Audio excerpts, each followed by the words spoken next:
के खिलाफ चक्का जाम आंदोलन के धरने के अध्यक्ष मंडल, हमारे बीच में तमाम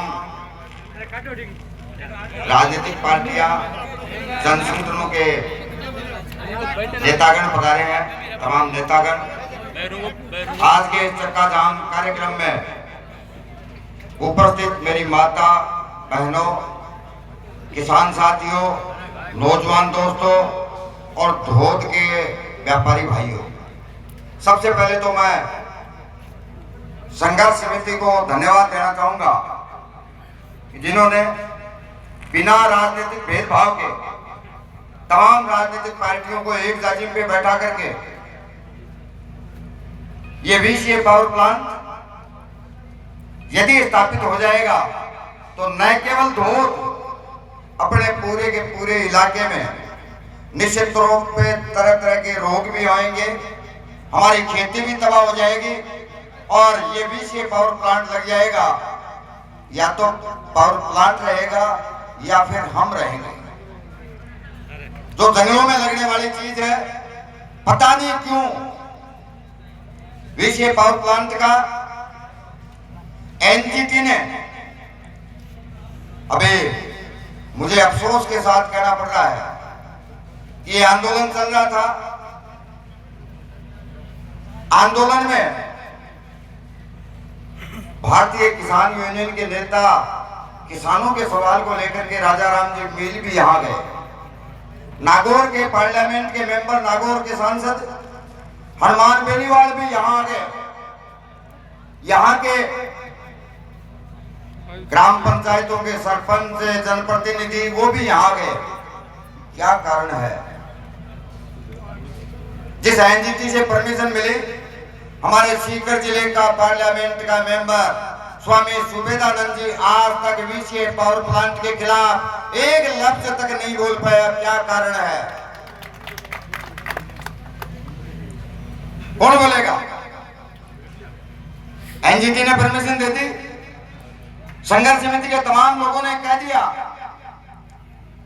और परमिशन में कंडीशन है, कहा है कि इलाके में आबादी नहीं है, जबकि वास्तविकता यह है कि आप और हम तमाम के तमाम हमारे खेतों में पुख्ता मकान बना करके गांव छोड़ करके खेतों में रह रहे हैं।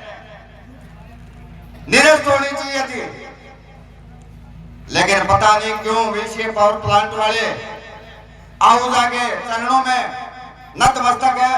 ये समझ से बाहर की बात है। और क्या कारण है? राजस्थान की सरकार ने भी परमिशन दे दी, अभी स्टे है, कमिश्नर का स्टे है।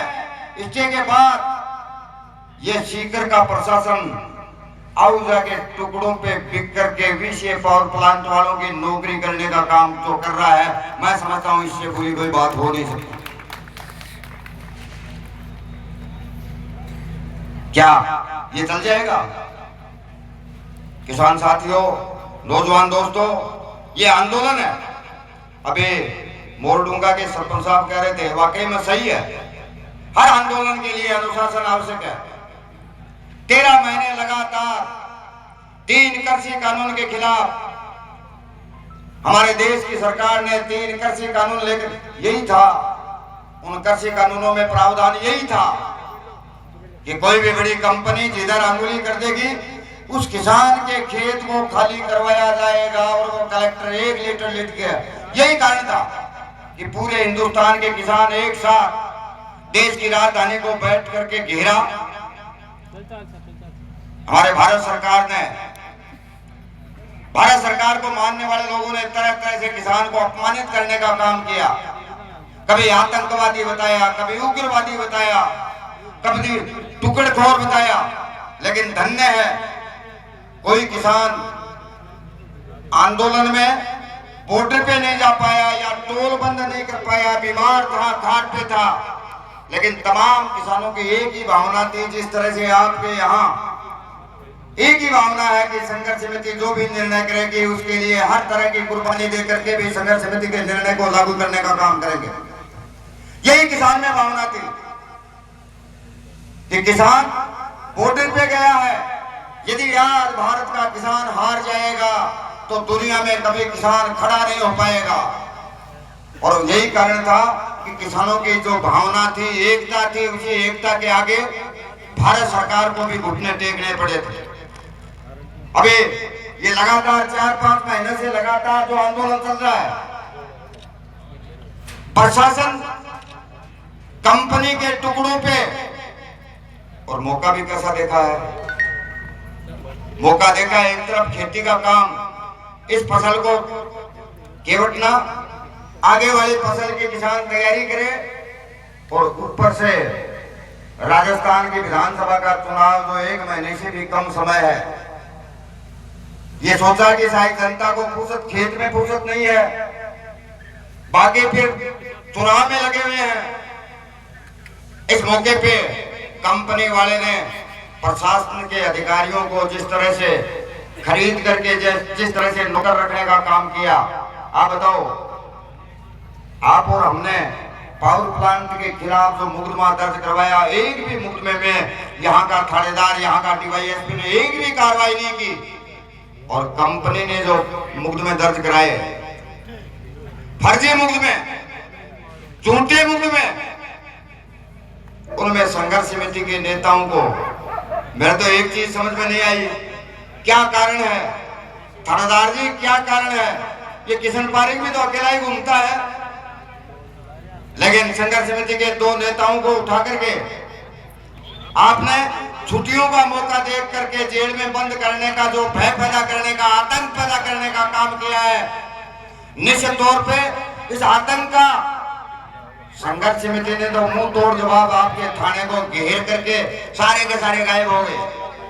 और पुनः संघर्ष समिति ने जो आह्वान किया कि धोद के इलाके में चक्का जाम होगा, मैं धन्यवाद देना चाहूंगा। न केवल धोद, इर्द गिर्द के तमाम किसान साथी अपना घर परिवार काम छोड़ करके संघर्ष समिति के निर्णय को लागू करवाने के लिए यहाँ आपके बीच में आए हैं। इसके लिए आप बारंबार धन्यवाद धोद गांव के व्यापारियों को, जिन्होंने अपने प्रतिष्ठान, दीपावली आने वाली है, शादियों का मौसम है, उसके बावजूद भी संघर्ष समिति ये पावर प्लांट को हटवाने के लिए जब भी संघर्ष समिति ने आह्वान किया, अपने प्रतिष्ठान बंद रख करके जनता का साथ देने का काम किया है। मैं बारंबार व्यापारियों को भी धन्यवाद देना चाहूंगा, उन तमाम लोगों को भी धन्यवाद देना चाहूंगा जिन्होंने अपने खून पसीने की कमाई का 1-1 रुपया इस आंदोलन को आगे बढ़ाने के लिए, इस संघर्ष को आगे बढ़ाने के लिए जो सहयोग दिया है, वो तमाम लोग धन्यवाद के पात्र है। मगर एक चीज है, चाहे कितना ही जुल्म कर ले, कितने ही अन्याय कर ले शासन और प्रशासन, निश्चित तौर पे सच्चाई के आगे हार माननी ही पड़ेगी। इसके अलावा दूसरा कोई रास्ता नहीं है, चाहे समय कितना लंबा ही लग सकता है। इसलिए खूब भाषण, हर जगह भाषण दिए हैं।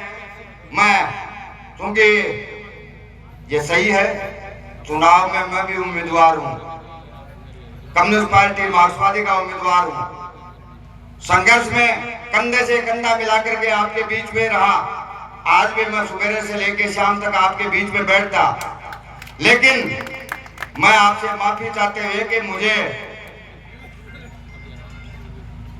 कहीं पे टाइम दिया हुआ है, इसलिए मैं एक दफा मिलने के लिए आपसे बीच में माफी चाहते हुए, आपसे आज्ञा लेते हुए फिर मैं जाऊंगा और दोबारा घूम करके वापस आपके संघर्ष समिति के ये धरने में पुनः मैं सम्मिलित हो जाऊंगा।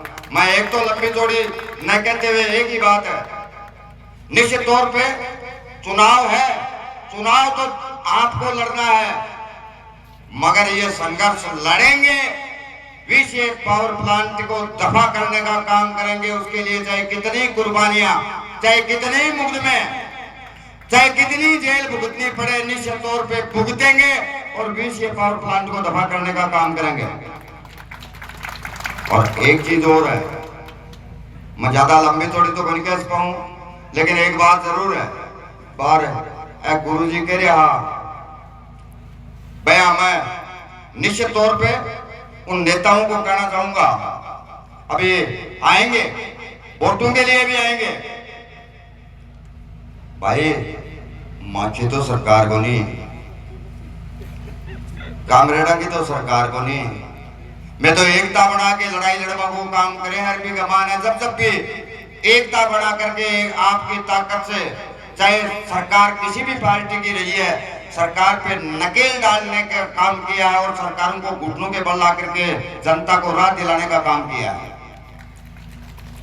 इसमें भी, इस संघर्ष में भी मैं एक ही चीज कहना चाहूंगा, मन और तो मेरे को नहीं, अरे यदि इस जगह थाको बुजुर्गों को, माँ बहना को और नौजवानों को सहयोग मिल गो और पेमाराम ने आशीर्वाद मिल गो, तो कोई आज अकेलो आज ही बीसीए पावर प्लांट, क्योंकि ताकतवर है कंपनी, लेकिन पेमाराम ने आशीर्वाद मिल गो तो आप गारंटी है जितना बीसीआर बरवाला गाँव का नहीं मुंह नहीं कर पाता, दूध के इलाके में 20 साल तक बीसीआर भरने के लिए बिजली वाले नहीं आ पाते थे।